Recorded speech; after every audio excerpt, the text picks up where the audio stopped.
घोटकी में खबर ईंदा हलो तो घोटकी जी मुकामी शादी हाल में तैलीमी माहिर राजा अली टगड़ ऐं इलाही बख्श घोटो जी मेज़बानी में ॿारनि जी तैलीम के वधीक बेहतर बणाइण लाइ शागिर्दनि खां टी घोटकी मेगा टेस्ट वरती वई। मेगा टेस्ट में गजाली स्कूल एंड कॉलेज जो प्रिंसिपल मोहम्मद हसन खोसो सिगा, घोटकी जो सदर आगा बिलावल पठान, सईद अहमद चाचड़, मैडम समीना, शाहिद हुसैन कोलाची, अब्दुल हकीम, माहिर अब्दुल रज़ाक दायो, नरेश कुमार समेत वॾे अंग में उस्तादनि शिरकत कई। प्रोग्राम जी मेहमान खास director private schools Sukkur madam Rukhsana Shaheen वंगणेजो हुई। मेगा टेस्ट में घोटकी जिले जे 90 सरकारी ऐं खांगी स्कूलनि जे 1200 खां वधीक शागिर्दनि ऐं शागिर्दियुनि टेस्ट में हिस्सो वरितो। उन मौके ते गजाली स्कूल जे प्रिंसिपल मोहम्मद हसन खोसो, तैलीमी माहिर राजा अली टगड़ ऐं ॿियनि अॻवाननि मीडिया सां ॻाल्हाईंदे चयो त मेगा इवेंट जेको ही थर्ड सीज़न आहे इन जी मैनेजमेंट के असां शाबाश ॾियूं था त उन्हनि एतिरो वॾो जेको आहे प्रोग्राम स्टूडेंट्स जे लाइ अरेंज कयो आहे।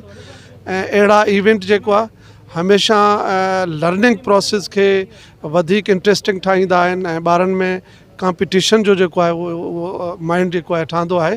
ऐं असां इहो ॾिसूं था त हिन जदीद दौर में ॿार किताबनि खां परे थी विया आहिनि, ॿार जी रीडिंग हैबिट्स ख़तमु थियनि थियूं ऐं ॿार हिक ई जॻह ते वेही कंहिं असाइनमेंट के प्रॉपर तरीक़े सां करण जे लाइ जेको आहे उहो एतिरो सीरियस न हूंदो आहे।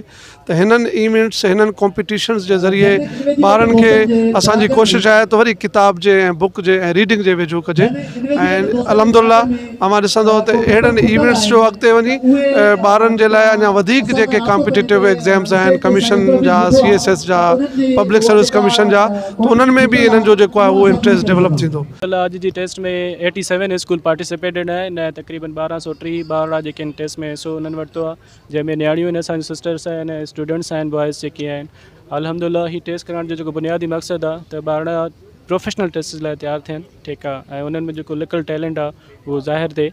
इन में जेको ही सारो माहौल आहे इन खे जोड़ण में असां सां जेको स्पेशल तावन थियो आहे, जेके असांखे सपोर्ट मिली आहे, इंकरेजमेंट मिली आहे असांजे डिस्ट्रिक्ट जेको हेड आहे सर अंसारी साहब आहिनि, ACF जे तरफ़ां ACF जो रीजनल डायरेक्टर आहे, उन जी बि असांजो तावन हुयो, इंकरेजमेंट हुई माशाल्लाह।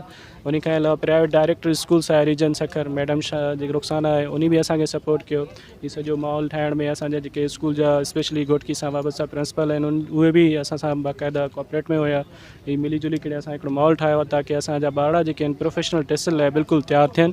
अल्हम्दुलिल्लाह इन जो बुनियादी मक़सदु इंशाअल्लाह तव्हां ॾिसंदो असांजे जेके प्रोफेशनल टेस्ट थियनि पियूं, हाणे जेको रिज़ल्ट आहे ऐं ईंदड़ सालनि जो रिज़ल्ट इन में बाक़ाइदा फ़र्क़ु ईंदो। ऐं हाणे जेको CS जो रिज़ल्ट आयो आहे ऐं ईंदड़ वरी साल जेको रिज़ल्ट ईंदो उनमें बि इंशाअल्लाह असां घोटकी में बाक़ाइदा नुमाइंदगी।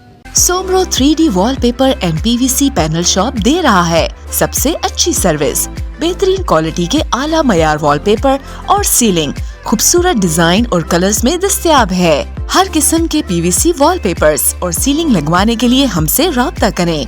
हैदराबाद, कासिमाबाद, लतीफाबाद, जामशोरो, मीरपुर खास और सिंध के मुख्तलिफ शहरों में सर्विस मौजूद है। Soomro 3D wallpaper and PVC panel. राब्ता नंबर रंजन अली सोमरो 0333 370 2516, व्हाट्सएप 0333 370 7886।